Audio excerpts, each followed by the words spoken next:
झाडाची पूजा करण्यापेक्षा नवऱ्याची पूजा का पण नाही करते? काढू लागा ना, तुम्ही काय व्हिडिओ काढताय? हा हा दाव पे मरता हूँ लव तुझे अब मैं करता हूँ. Hello guys, welcome to back my another blog. तर मी तुमचा लाडका तेजू आणि मी तुमची लाडकी प्राची.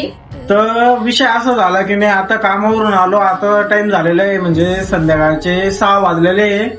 तर मी घरी आलो तर तेवढ्यात मम्मी आणि प्राची बोलली की लवकर पटापट हातपाय धुवून घ्या म्हणे, आणि म्हणजे फ्रेश होऊन घ्या, आपल्याला 5 जायचंय म्हणे. म्हणलं का बरं ग? तर मग हे मला बोलले की म्हणजे उद्याची वट पौर्णिमा आहे, तर सामान घ्यायला जायचं आपल्याला अर्जंटली. तर मग काही नाही, तर मग तुमच्या भावाने लवकर म्हणजे हातपाय वगैरे धुवून घेतले, तयारी करून घेतली. मग आता आपल्याला निघायचंय 5 पण मला एक समजत नाही मित्रांनो, की वट पौर्णिमेच्या दिवशी झाडाची पूजा करण्यापेक्षा नवऱ्याची पूजा का पण नाही करते? बात तो सही है.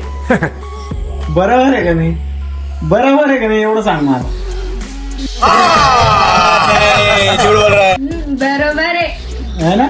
बरोबर आहे. मग मला तुम्ही कमेंट मध्ये सांगा मित्रांनो, मी काही चुकीचं बोललो का?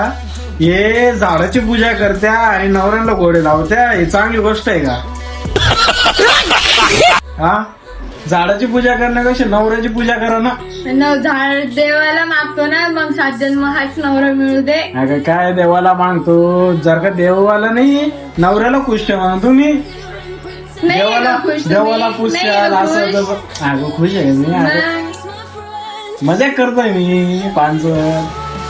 तर मित्रांनो, तुम्ही आपल्या चॅनलवर नवीन असताल तर सबस्क्राईब करून घ्या आपल्या चॅनलला, आणि हो, बेल आयकॉन ऑन करायला विसरू नका.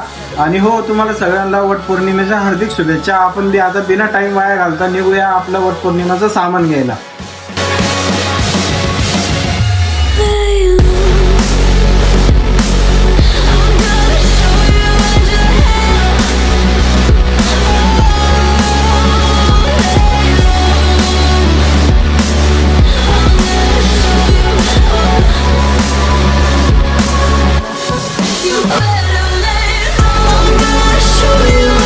तर मित्रांनो, आलोय आता आपण पाचोरामध्ये धर्मवीर छत्रपती संभाजीराजे चौकमध्ये.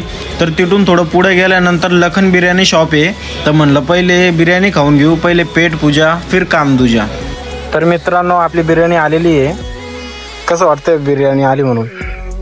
आता मन भरून खाय, एकदम एकदम मन भरून खाय. आता कशी सांग खाऊन?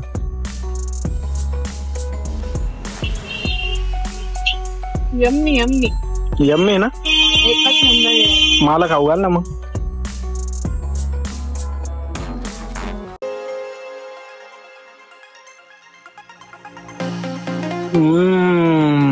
मस्त आहे बा, एकदम भारी आहे मित्रांनो.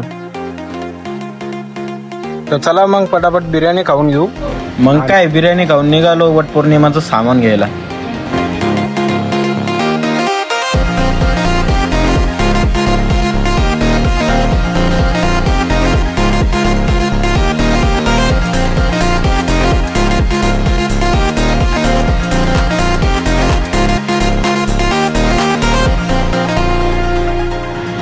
तर मग काय, आपण बी आलोय आता राजे छत्रपती शिवाजी महाराज चौकमध्ये.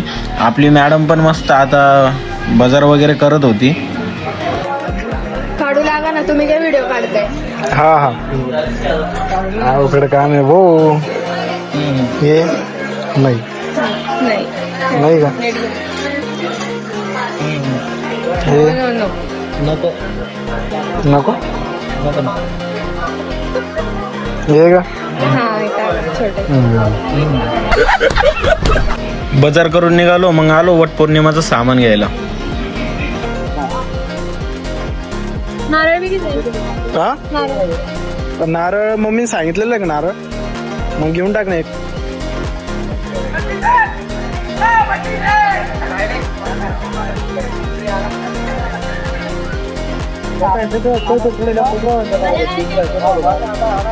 मग काय, वट पौर्णिमाचं सामान घेऊन झालं, मग मम्मीसाठी वडापाव बी पार्सल घेतले आणि निघालो घराकडं. तेरी अदाओं पे मरता हूँ, लव तुझे अब मैं करता हूँ. हा, एवढंच आहे पण मला. पुढे नाही येत मला काही. का बरं शिकले नाही? पुढचं तू बोल ना, म्हणजे असं थोडी लिहिलेलं आहे की सगळं गाणं मीच म्हणायला पाहिजे. मला आलं पाहिजे ते गाणं सुद्धा येत नाही. तुला येत नाही, मला नाव ठेवू राहिली का मग? तर मित्रांनो फायनली आपण घरी आलेलो आहे. तर आजचा ब्लॉग तुम्हाला कसं वाटलं हे कमेंट मध्ये नक्की सांगा आणि नेक्स्ट ब्लॉग साठी सबस्क्राईब नक्की करून घ्या आणि हो बेल आयकॉन ऑन करायला विसरू नका मित्रांनो. भेटूया नेक्स्ट ब्लॉग मध्ये.